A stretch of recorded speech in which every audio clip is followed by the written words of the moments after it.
Hi hello everyone, welcome back to my channel நம்மதஸ் lifestyle. இந்த வீடியோவில் நாங்கள் இருக்க பிளேஸ்லேருந்து ஹூஸ்டன் போகிற ட்ராவல் விலாகும், அதுக்கப்புறம் மீனாட்சி அம்மன் டெம்பிள் ஹூஸ்டனில் இருக்க டெம்பிளும் தான் பார்க்க போகிறீங்க. ஹூஸ்டன்கிற பிளேஸ் பார்த்திங்கன்னா டெக்ஸஸோட ஸ்டேட்டு தான். இந்த ஸ்டேட்டில் வந்து மீனாட்சி அம்மன் டெம்பிள்னு ஒரு ஃபெமிலியரான டெம்பிள் வந்து இருக்குது. இது ரொம்ப நாளாக போகணுன்னு இருந்த டெம்பிள். எங்களுக்கு வந்து இங்கே டெக்ஸஸ் மூவ் ஆனதுலேருந்து போகணுன்ட்டு இருந்தோம். பட் போகிறக்கான சான்ஸே அமையல. ஏன்னா நாங்கள் சம்மரில் மூவ் ஆனோம். அதுக்கப்புறம் சம்மர் அப்படியே போயிடுச்சு. ஸ்கூல் ஹாலிடேஸ் வந்து பெருசாக இல்லாமல் இருந்தது. அதுக்கப்புறம் வின்டர் வந்துடுச்சு. வின்டரில் பார்த்திங்கன்னா கோல்டு அப்படியே வந்து குளிர் அப்படியே போயிடுச்சு. ஸோ இப்போ ஸ்ப்ரிங் ஹாலிடேஸ் ரொம்ப நல்லாயிருக்கும் அப்படின்னு பிளான் பண்ணி தான் போகலான்னு சடனாக தான் டிசைட் பண்ணோம். அந்த அன்றைக்கி அதாவது கிளம்புறோன்னா அதுக்கு முந்தின நாள் தான் போகலான்னு டிசைட் பண்ணோம். ஹூஸ்டன் பார்த்திங்கன்னா நாங்கள் இருக்க பிளேஸ்லேருந்து ஒரு 5 hours வந்து ட்ராவல் எடுக்கும். நம்ம வந்து ட்ரைவ் பண்ணுறதை பொறுத்து சேஞ்ச் ஆகும்.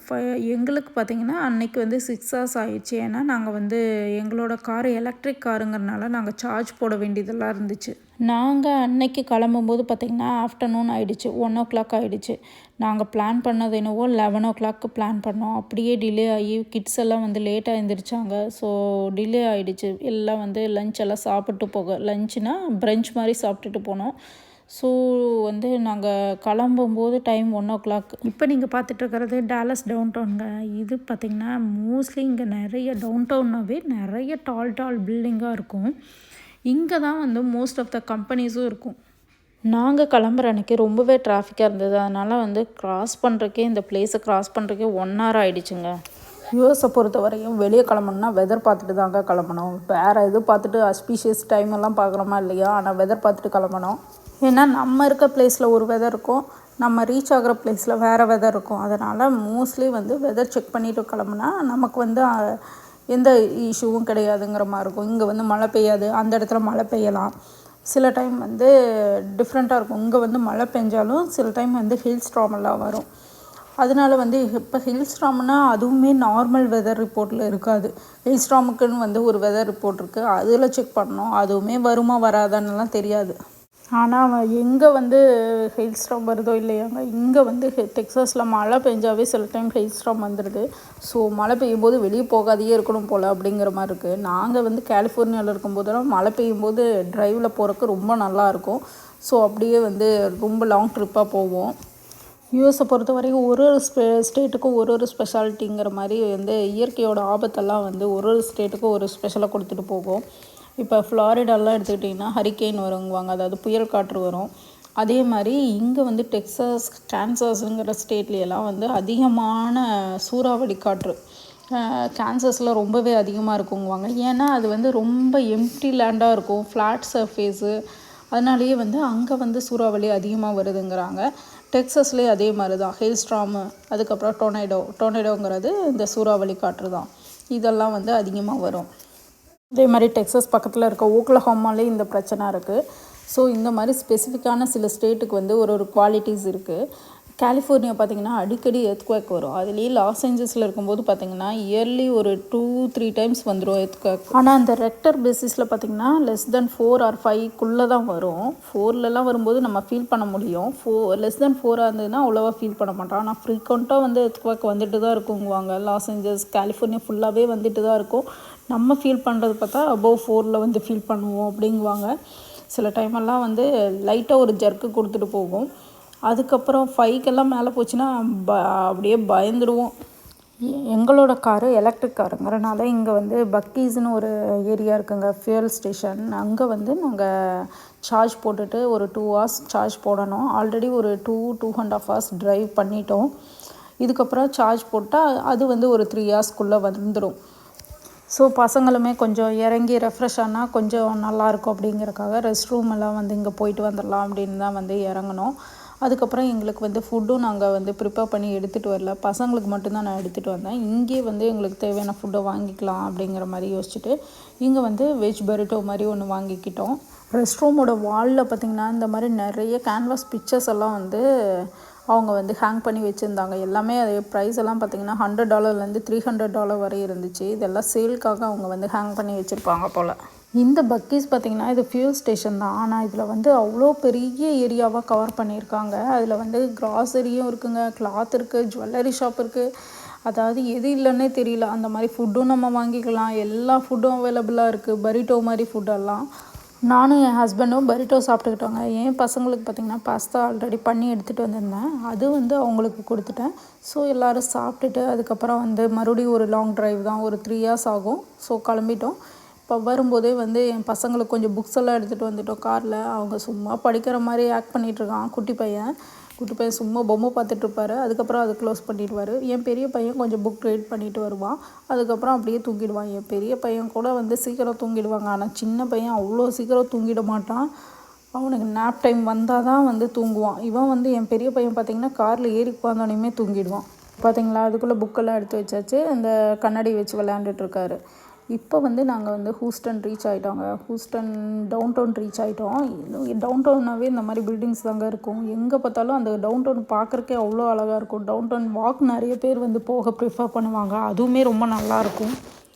நாங்கள் இங்கே ரீச் ஆகும்போது ஆல்மோஸ்ட் 6:30 ஆகிடுச்சுங்க. ஸோ சன்செட் ஆகிற டைம் ஆகிடுச்சு. ஸோ லைட்டாக அப்படியே வந்து சன்செட் வியூவையும் நாங்கள் அப்படியே பார்த்துட்டே போயிருந்தோம். ரொம்ப அழகாக இருந்ததுங்க அந்த சன்செட் வியூ பார்க்கும்போது. அதுக்கப்புறம் நாங்கள் கோவில் வந்து ரீச் ஆகும்போது பார்த்திங்கன்னா ஆல்மோஸ்ட் 7:30 ஆகிடுச்சு. இப்போ நாங்கள் மீனாட்சி அம்மன் டெம்பிள் ரீச் ஆகிட்டோங்க. இது வந்து பார்க்கும்போது அவ்வளோ அழகாக இருந்தது. ரொம்ப பெரிய கோவிலாக இருந்தது. உள்ளேயே வந்து நம்ம காரை வந்து ட்ரைவ் பண்ணிவிட்டு பார்க்கிங் லாட்டில் வந்து பார்க் பண்ணுற மாதிரி இருந்துச்சு. ஸோ அப்போ அந்த கோபுரம் வியூவை பார்க்கும்போது வாவ் அப்படிங்கிற மாதிரி தாங்க இருந்துச்சு. இந்த கோவிலை பார்த்தோன்னே எனக்கு நிறைய டெம்பிள் ஞாபகம் வந்ததுங்க. நாங்கள் முன்னாடி இருந்த பிளேஸ் எல்லாம் வந்து எனக்கு ஞாபகம் வந்துச்சு. ஏன்னா நியூ ஜெர்சியில் நாங்கள் வந்து இருக்கும்போது பார்த்திங்கன்னா பிரிட்ஜ் வாட்டர்னு ஒரு டெம்பிள் இருக்குது. அதுவும் வெங்கடேஸ்வரா டெம்பிள் தான். அதுவுமே இதே மாதிரி பெருசாக இருக்கும். நல்லா அந்த வியூவெல்லாம் பார்க்கும்போது எனக்கு அந்த டெம்பிள் தான் ஞாபகம் வந்தது. அதே மாதிரி வந்து ஒரு பே ஏரியான்னு ஒரு ஏரியா இருக்குங்க. அதாவது சான் ஃப்ரான்சிஸ்கோ சைடெல்லாம் வந்து பே ஏரியான்னு சொல்லுவாங்க. அந்த சைடு பார்த்திங்கன்னா லிவர்மோர்னு ஒரு டெம்பிள் இருக்குது. லிவர்மோரில் ஒரு பிளேஸ் இருக்குது. அந்த பிளேஸில் இருக்க டெம்பிள் பேர் பார்த்திங்கன்னா சிவா விஷ்ணு டெம்பிள். அந்த டெம்பிளுமே ரொம்ப நல்லா பெருசாக இருக்குங்க. பே ஏரியா மக்களுக்கு அது வந்து ஒரு பிடிச்ச டெம்பிள். எல்லாருமே அங்கே வந்து போக ப்ரிஃபர் பண்ணுவாங்க. அதுக்கப்புறம் அங்கே ஃபுட்டுமே ரொம்ப நல்லா இருக்குங்க. இப்போ பிரசாதம் வந்து சாப்பிட்டாலே போதுங்கிற மாதிரி வயிறு ஃபில் ஆகிடும். இந்த டெம்பிளில் நாங்கள் உள்ளே வந்தவுடனேயுமே பார்த்திங்கன்னா நல்லா வந்து 63 நாயன்மார்களும் இருந்தாங்க. இதை வந்து நான் ஃபஸ்ட் டைம் இங்கே தான் பார்க்குறேன். நம்ம ஊரில் இருக்கும் நாயன்மார்கள் எல்லாம் வச்சுருப்பாங்க சிவா கோயில்னாவே. இங்கே வந்து கொஞ்சம் வந்து இதான் ஃபர்ஸ்ட் டைம் நான் பார்க்குறேன். என் பெரிய பையன் அந்த சாமியெல்லாம் பார்த்துட்டு அப்படியே ஒரு சாமியாக கும்பிட்டு வர மாதிரி பண்ணிகிட்டு இருந்தான். அதுக்கப்புறம் நாங்கள் இதுக்குள்ளே ஃபர்ஸ்ட் என்ட்ரு ஆனோனையுமே பார்த்திங்கன்னா விநாயகர் சன்னதியும் அதுக்கப்புறம் ஐயப்பன் சன்னதி ரெண்டுமே வந்து ஒன்றா இருந்தது. விநாயகரும் ஐயப்பனையும் கும்பிட்டு அது வந்து ஃபுல்லாக ஒரு கிளாஸில் வந்து கவர் பண்ண மாதிரி அவுட்டர் வியூ இருந்ததுங்க. அதுக்கப்புறம் அந்த வழியாகவே வெளியே வந்தால் ஒரு சின்ன சன்னதி, அது ஃபுல்லாக ஒரு கிளாஸில் கவர் பண்ணியிருக்காங்க. அந்த மாதிரி இருந்தது. ரொம்ப நல்லா இருந்துச்சு பார்க்குறக்கு. கோவிலுமே பார்த்திங்கன்னா நாங்கள் போன டைம் ரொம்ப க்ரௌட் இல்லாதனால அப்படியே சாமி வந்து ரிலாக்ஸாக கும்பிட்டு வர மாதிரி இருந்தது. இந்த சாமி பாருங்கள் ரொம்பவே க்யூட்டாக அழகுபடுத்தியிருந்தாங்க. பார்க்குறக்கே ரொம்ப அழகாக இருந்தது. அதுக்கப்புறம் வந்து அந்த இடத்துல கொஞ்சம் அப்படியே சுற்றி ஒரு வீடியோ கவர் பண்ணிவிட்டு அதுக்கப்புறம் வெளியே அந்த கிளாஸ் டோரு பார்த்திங்கன்னா கிளாஸில் தான் இருந்தது. அதை ஓப்பன் பண்ணிவிட்டு வெளியே வந்தோம். வெளியே வந்தால் ஃபுல் கோபுரத்தையே பார்க்குற மாதிரி ஒரு வியூங்க. ரொம்பவே அழகாக இருந்தது. பெரிய கோவில் வேறு இல்லையா, அதனால் சின்ன அந்த சன்னதிக்கும் ஒரு கிளாஸில் வந்து கவர் பண்ண மாதிரி இருந்துச்சு. இந்த கோவிலோட தரையெல்லாம் பார்த்திங்கன்னா நம்ம ஊர் கோவிலில் உள்ளே வந்து நடக்கும்போது எப்படி இருக்கும் அந்த ஃப்ளோர் மாதிரியே இருந்துச்சு. அதுக்கப்புறம் நாங்கள் வந்து இங்கே பார்த்திங்கன்னா அங்கே விநாயகர் சன்னதி இருந்தது இல்லையா, இங்கே பார்த்திங்கன்னா முருகன் சன்னதி இருந்தது. அதுக்கப்புறம் வந்து ராமன், லக்ஷ்மண், அப்புறம் வந்து அதை ஃபேஸ் பண்ண மாதிரி ஆஞ்சநேயர் இவங்கெல்லாம் இருந்தாங்க இந்த சன்னதியில். சாமி அலங்காரம் பண்ணியிருந்த விதம் வந்து ரொம்ப அழகாக இருந்ததுங்க. அந்த பூ அலங்காரமே ரொம்ப பியூட்டிஃபுல்லாக இருந்துச்சு. அதுக்கப்புறம் எல்லா சாமியும் இது பார்த்துட்ருக்கிறது பார்த்திங்கன்னா ராமன் லக்ஷ்மண் இருக்க சாமி. அதுக்கப்புறம் அதுக்கு ஆப்போசிட்டில் ஆஞ்சநேயர் இருக்கார். அப்புறம் கிருஷ்ணர், ராதா இவங்கெல்லாம் இதே சன்னதியில் இருந்தாங்க. அதுக்கப்புறம் அவங்களெல்லாம் கும்பிட்டு மறுபடியும் வந்து வெளியே வந்து போனால் அதுக்கப்புறம் வந்து ஒரு மெயின் டெம்பிள் அங்கே தான் இருக்குது. மீனாட்சி அம்மன் அங்கே இருக்காங்க. ஒரு சன்னதியிலேருந்து வெளியே வரும்போதே அந்த அவுட்டர் வியூ ஃபுல்லாக கவர் பண்ணுற மாதிரி அந்த கோபுரம் எல்லாம் பார்க்க முடிஞ்சதுங்க. ரொம்ப நல்லா இருந்துச்சு அந்த வியூ. ரொம்ப நாளைக்கு அப்புறம் ஒரு ஒரு டிஃப்ரெண்ட்டான ஒரு ஃபீல்னு வச்சுக்கோங்களேன். நல்ல ஒரு டிவோஷ்னல் ஃபீலாக இருந்தது. நல்லாவும் இருந்தது அந்த டெம்பிளில். எனக்கு எப்படி சொல்கிறதுன்னு தெரில. அவ்வளோ வந்து பியூட்டிஃபுல்லாக இருந்தது. நடக்கிறதுக்கு எல்லாமே வந்து வேடிக்கை பார்த்துட்டு வர்றதுக்கு கிட்ஸுக்கு ரொம்ப ரிலாக்ஸாக இருந்தது. யூஸ்வலாக பார்த்திங்கன்னா எங்கள் குட்டி பையன் வந்து இவ்வளோ வந்து அமைதியாக இருக்கிற ஆளே இல்லை. அவன் வந்து அமைதியாக இருந்ததுனாலேயே என்னவோ எங்களுக்கு வந்து அப்படியே ரொம்ப மன நிம்மதியாக இருந்தது. கோவிலுக்குள்ளே போனோடனேயுமே அவனுமே எங்கள் பெரிய பையன் கூட சேர்ந்து கை பிடிச்சிட்டு சாமி எங்களை மாதிரியே கும்பிட்டுட்டு வந்துட்டு இருந்தான். அதுதாங்க ரொம்ப சர்ப்ரைஸாக இருந்தது. அப்பா நல்ல வேளை நம்மளை நிம்மதியாக சாமி கும்பிட வச்சுட்டாங்கிற மாதிரி எங்களுக்கு தோணுச்சு. இப்போ இங்கேருந்து உள்ளே போகிறது தாங்க மீனாட்சி அம்மனை பார்க்க போகிறோம். இது வந்து மெயின் தரிசனம் பண்ணுற இடம். இங்கே ஐயர் இருந்தார். ஒரு அர்ச்சனை சீட்டையும் வாங்கிட்டு சாமிக்கு வந்து அர்ச்சனை பண்ணிடலாம் அப்படின்ட்டு பண்ணிகிட்டு இருந்தாங்க. யூஸ்வலாக பார்த்திங்கன்னா அர்ச்சனை பண்ணும்போது எங்களோட நேம் எல்லாம் தான் நான் வந்து அர்ச்சனைக்கு சொல்லுவேன். ஏன்னா எனக்கு வந்து ராசி நட்சத்திரம்லாம் பெருசாக வந்து பிலீஃப் இல்லை. நேமுக்கு மட்டும்தான் நான் அர்ச்சனை பண்ணுவேன். நேம் சொல்லும்போதே நான் வந்து எப்போ அர்ச்சனை பண்ணாலும் எங்கள் வீட்டு சைடு, என் ஹஸ்பண்டோட வீட்டு சைடு எல்லாத்தோட நேமும் சொல்லிடுவேன். அப்புறம் உள்ளெல்லாம் வந்து சாமி கும்பிட்டு வெளியே வந்துட்டு அந்த கொடிமரம் முன்னாடி நம்ம விழுந்து கும்பிடுவோம்ல, அப்போ வந்து இது எடுத்தாங்க. அந்த கொடிமரம் ரொம்ப நல்லா இருந்துச்சு. ஸோ கொடிமரம் முன்னாடி எல்லாருமே வந்து விழுந்து கும்பிட்டுட்டு இருந்தோம். எங்கே போனாலும் நான் தாங்க வீடியோ எடுக்கிற பர்சன். அதனால் வந்து நான் வந்து வீடியோவில் வரமாட்டேன். கொஞ்சம் கம்மியாக தான் நான் வந்து செல்ஃபி எடுக்கும்போது தான் வீடியோவில் வருவேன். என் ஹஸ்பண்ட் விழுந்து கும்பிடும்போதே எங்கள் குட்டி பையனும் விழுந்து அதே மாதிரி கும்பிட்டுட்டு இருந்தான். அதுக்கப்புறம் என் பெரிய பையன் வந்து ஆப்பிள் வந்து அங்கே கோவில் பிரசாதமாக கொடுத்தாங்க. அதை வந்து சாப்பிட்டுட்டு இருந்தான். பசி ஆயிடுச்சுன்னு அதை என் கையில் கொடுத்துட்டு அதுக்கப்புறம் அவனும் விழுந்து கும்பிட ஆரம்பிச்சிட்டான்.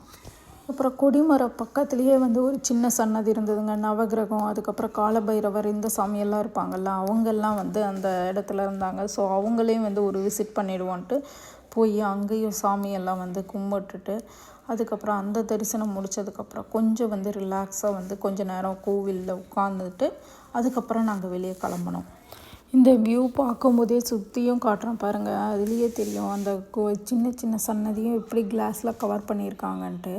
அது வெளியே இருந்து நம்ம மற்ற கோபுரத்தையும் பார்க்குற மாதிரி ஒரு வியூ செட்டப் இருந்துச்சு. அதுவே ரொம்ப அழகாக இருந்துச்சு. இந்த கோவிலில் என்னால் வீடியோ எடுக்க முடிஞ்சதே நிறைய பேர் இல்லாதனால தான். ரொம்ப அங்கங்கே ஒரு சிலர் தான் வந்து நின்றுட்டு இருந்தாங்க. ஸோ அதனாலேயே என்னால் வந்து ரிலாக்ஸாக வந்து வீடியோ எடுக்க முடிஞ்சிச்சு. இப்போ நீங்கள் பார்த்துட்ருக்கிறது கோவிலோட அவுட்டர் வியூ தாங்க. இது வந்து வெளியே, அதாவது சாமி சன்னதியெல்லாம் முடிச்சுட்டு கொஞ்சம் அந்த கொடிமரத்துக்கு வெளியே வந்து இருக்கிற வியூ. அந்த வியூக்கு கொஞ்சம் வந்து ஃபுல்லாக வந்து ஒரு கவர் பண்ணிவிட்டு அதுக்கப்புறம் நாங்கள் வந்து அங்கேருந்து கிளம்ப போகிறோம். இந்த கோபுரத்தை விட்டு இன்னொரு பக்கத்துலேயே ஒரு கோபுரம் இருக்குது. அந்த கோவிலுக்கு போகிறோம். அப்போ தான் வந்து இங்கே வெளியே வந்து ஸ்லிப்பர் எல்லாம் விட்டுருந்தோம். அங்கே வந்து என் பெரிய பையன், என் ஹஸ்பண்ட், நாங்கள் 3 பேர் மட்டும் விட்டுருந்தோம். என் சின்ன பையன் வந்து ஷூ, சாக்ஸு எதுவுமே வேண்டான்ட்டான். அதனால் எங்கள் குட்டி பையன் பார்த்திங்கன்னா ஒரு சாக்ஸ் கூட போடாதான் கார்லேருந்து இறங்கினான். எப்போவுமே வந்து ஷூ போட்டுக்க சொன்னால் போடுவான். ஆனால் இன்றைக்கி வந்து போடவே மாட்டான்னு அழுதான். சில டைம் அப்படி தாங்க, கிட்ஸு வந்து நம்ம வந்து கன்வின்ஸ் பண்ணவே முடியாதுங்கிற மாதிரி இருக்கும். இங்கே பாருங்கள், இங்கேருந்து கொஞ்சம் பின்னாடி வரையும் நடக்கணும். அந்த தரையெல்லாம் கொஞ்சம் குச்சி, கல் இந்த மாதிரி தான் இருந்தது. ஏன்னா இங்கே வந்து நாங்கள் வந்து செருப்பு போட்டு ஷூ போட்டே பழகிட்டோம்ல எங்கே வெளியே வந்தாலும். அதனால் கொஞ்சம் வந்து லைட்டாக நமக்கு வந்து தரையில் நடக்கும்போது ஏதாவது குத்துனா கூட ரொம்ப வலிக்குங்க. ஸோ இவங்களுக்கு குட்டி குழந்தையாக இருக்கும்போது இன்னும் வந்து ரொம்ப சென்சிட்டிவான ஃபுட்டாக இருக்கும்ல. ஸோ எடுத்துக்கிறேன்னா கூட எடுத்துக்க விடலை. என் பெரிய பையன் வந்து அவனை கஷ்டப்பட்டு தூக்கிட்டு இருந்தான். அப்போ கூட வேண்டான்ட்டு இறங்கிட்டான். அப்படியே வெறும் கால்லையே நடந்து வரேன்னு ஒரு அடம் வேறு. சரி ஓகேன்ட்டு நடந்து வா அப்படின்னு விட்டாச்சு. கொஞ்சம் பயமாக இருந்தது, காலில் ஏதாவது குத்திட போகுது அப்படிங்கிற மாதிரி. இங்கே இருக்க சாமியை வந்து விசிட் பண்ண போகும்போது பார்த்திங்கன்னா அந்த இடத்துல ப்ளே ஏரியா செட்டப்பில் இருந்தது. அந்த ப்ளே ஏரியாவை பார்த்தோன்னேயுமே எங்கள் குட்டி வந்து விளையாட போகணுன்னு ஒரே ஆடம். அதுக்கப்புறம் சரி வா உள்ளே போய் சாமி கும்பிட்டு வந்துட்டு அதுக்கப்புறம் ப்ளே பண்ணலான்னா கூட கொஞ்சம் அடம் பிடிச்சிட்டு தான் இருந்தான். அதுக்கப்புறம் உள்ளே வந்து கூட்டிகிட்டு போயிட்டு அங்கே வந்து சாமி கும்பிடலான்னு போனோம். அங்கே பெருசாக நான் உள்ளே வீடியோ எடுக்கலை. அதுக்கப்புறம் பார்த்திங்கன்னா அங்கே பிரசாதம் எல்லாம் வந்து கொடுத்துட்ருந்தாங்க. பிரசாதம் வாங்கிட்டு வந்து ரிலாக்ஸாக அங்கே வெளியே தான் வந்து சாப்பிட்டுட்டு இருந்தோம். அப்போ வந்து இவங்களை வந்து குட்டிங்க ரெண்டையும் வந்து ப்ளே ஏரியாவில் விளையாட விட்டுட்டோம். இந்த ப்ளே ஏரியாவில் பார்த்திங்கன்னா ஸ்விங், ஸ்லைடு இது எல்லாமே இருந்ததுங்க. இருந்து கூட அவனுக்கு வந்து சீசா தான் விளையாடணுன்னு ஆசைப்பட்டான். ஸோ என் பெரிய பையனை சின்ன பையனை சீசாவில் உட்கார வச்சுட்டு என் சின்ன பையனை உட்கார வச்சுட்டு பக்கத்துலேயே நான் நின்றுட்டு இருந்தாங்க. ஏன்னா கொஞ்சம் விழுந்துடுவானோன்னு ஒரு பயம் இருந்துச்சு. பிரசாதமே பார்த்திங்கன்னா நிறைய வெரைட்டி இருந்ததுனால அதுவே எங்களுக்கு வயிறு ஃபுல்லாகிடுச்சு. ஸோ டின்னர் வந்து வெளியே சாப்பிட்ற பிளானில் தான் இருந்தோம். பிரசாதமே வயிறு ஃபுல்லானதுனால வெளியே சாப்பிட்ற பிளானை கட் பண்ணிவிட்டு அதுக்கப்புறம் ஹோட்டல் புக் பண்ணி போய் தூங்குறது தாங்க வேலை. நாங்கள் எப்போவுமே அந்த இடத்துக்கு ரீச் ஆனதுக்கப்புறம் ஒரு 30 மினிட்ஸ் 1 ஹவர் பிஃபோராக தான் வந்து ஹோட்டல் புக் பண்ணுவோம். ஸோ அப்படி புக் பண்ணிவிட்டு இங்கே ஒரு ஹோட்டல் வந்தோம். இங்கே வந்து கேல்வெஸ்டன்கிற ஒரு பிளேஸ் கிட்ட நாங்கள் வந்து தங்கியிருக்கிற ஹோட்டல் வந்து புக் பண்ணோம். இது நல்லாவே இருந்ததுங்க அந்த ஹோட்டல் ரூம். 2 குயின் பெட்டு எங்களுக்கு வந்து கிடைக்கிறது கொஞ்சம் கஷ்டமாக இருந்தது, டைம் ஆச்சு. ஸோ 2 குயின் பெட் வந்து புக் பண்ணிவிட்டு அதுக்கப்புறம் அந்த ரூமே எல்லாமே இருந்தது ஃபுல்லாக. யூஸ்வலாகவே எல்லாமே இந்த மாதிரி தான் செட்டப்பில் இருக்கும். பட் பெட்டு மட்டும் நம்ம சூஸ் பண்ணுற மாதிரி இருக்கும். குயின் பெட்டா கிங் பெட்டா அப்படி. முன்னாடியெல்லாம் பார்த்திங்கன்னா நாங்கள் 3 பேர் இருக்கும்போது ஒரு கிங் பெட் புக் பண்ணாலே போதுங்கிற மாதிரி இருக்கும். இப்போ வந்து எங்களுக்கு கிங் பெட் பத்தாது, அதனால் வந்து 2 குயின் பெட் வேணும்ன்ட்டு 2 குயின் பெட் வந்து புக் பண்ணியாச்சு. உள்ளவே சின்ன வார்ட்ரோப் மாதிரி இருக்கும். அதில் அயனிங் டேபிள், அப்புறம் வந்து ட்ரெஸ் ஹேங் பண்ணுறக்கு ஹேங்கர் இதெல்லாம் வச்சுருப்பாங்க. அதுக்கப்புறம் நாங்கள் வந்து 1 டே ஸ்டேங்கிறதுனால ரொம்ப கம்மியான திங்ஸ் தான் கொண்டு வந்தோம். ஒரே ஒரு சின்ன சூட்கேஸ், அதுக்கப்புறம் எங்களுக்கு தேவையான திங்ஸு, டயப்பர் பேகு, அதுக்கப்புறம் வந்து ஃப்ளாஸ்க்கு, கெட்டில் இதெல்லாம் மட்டும் நாங்கள் எடுத்துகிட்டு வந்துடுவோம். எங்கே போனாலும் எங்களால் வந்து ஹாட் வாட்டர் மட்டும்தான் குடிக்க முடியுங்கிற மாதிரி இருக்கும் வெளியே போனால். இங்கே எல்லா ரூம்லேயுமே மோஸ்ட்லி ஒரு சின்ன ரெஃப்ரிஜிரேட்டரும் கொடுத்துருப்பாங்க. அதுக்கப்புறம் மைக்ரோவேவும் இருக்கும். மைக்ரோவேவ் சில டைம் வந்து இல்லாமல் கூட இருக்கும். ஸோ போனோடனே மைக்ரோவேவ் இருக்கான்னு பார்த்துப்போம். ஏன்னா வந்து என் சின்ன பையனுக்கு பாலை ஹீட் பண்ணி கொடுக்குறக்கு அதுதான் வந்து ஈஸியாக இருக்கும். அதுக்கப்புறம் பாத்ரூமில் வந்து வாஷ் பேஷன் எல்லாம் வந்து நீட்டாக இருந்துச்சு. அதெல்லாம் க்ளீனாக இருக்கான்னு ஒரு தடவை பார்த்துப்போம். அதுக்கப்புறம் இன்னொன்று மெயினான திங் வந்து என்ன செக் பண்ணுவோம்னா ஸ்டாண்டிங் ஷவராக பாத்டப்பான்னு. ஸ்டாண்டிங் ஷவர் எங்களுக்கு ஓகேங்கிற மாதிரி இருக்கும். ஓகே, ஆனால் கிட்ஸுக்கு பார்த்திங்கன்னா ஸ்டாண்டிங் ஷவர் இருக்கும்போது என் பெரிய பையனுக்கு இப்போ ஓகே, ஆனால் குட்டி பையனுக்கு ஸ்டாண்டிங் ஷவரில் குளிக்க வைக்கிறது ரொம்பவே கஷ்டமாக இருக்கும். ஏன்னா வந்து சின்னதாக இருக்கறனால நேராக தலைக்கு தான் ஷவர் அடிக்கிற மாதிரி இருக்கும். உள்ளேயே ஷாம்பு, கண்டிஷ்னர் எல்லாமே அவங்க வச்சுருப்பாங்க. ஸோ அது வந்து நம்ம எல்லாம் எடுத்துகிட்டு போகணுங்கிற அவசியம் இல்லை. அதுக்கப்புறம் டிவி வந்து யார் பார்க்குறதுன்னு ஒரு போட்டி இருக்கும் இப்போ 2 பேர் இருக்கிறனால. ஆனால் என் சின்ன பையன் வந்து வரும்போதே காரில் தூங்கிட்டதுனால அந்த பிரச்சனை இல்லை. இதுக்கப்புறம் தூங்கிட்டு காலையில் எழுந்திரிச்சு அடுத்த நாள் என்னென்ன பிளானுங்கிறது தான் வந்து நெக்ஸ்ட் வீடியோவில் பார்க்க போகிறீங்க. நெக்ஸ்ட்டு இன்னொரு வீடியோவில் பார்க்கலாம். அதுவரையும் பாய்.